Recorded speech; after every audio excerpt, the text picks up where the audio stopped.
আসসালামু আলাইকুম। চলে আসছি শ্বশুরবাড়ি শরীয়তপুর। আমরা সবাই মিলে একসাথে রান্না বান্না করতেছি।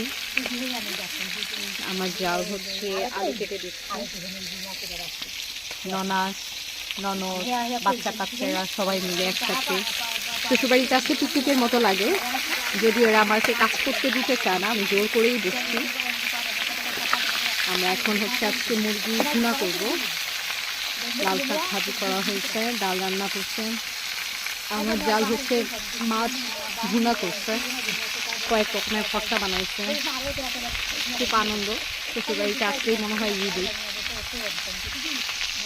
খুব ভালো লাগতেছে, বিশেষ করে মার্কেট চুলায় রান্না করা।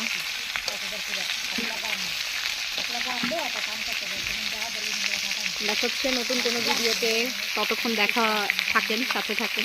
আসসালামু আলাইকুম।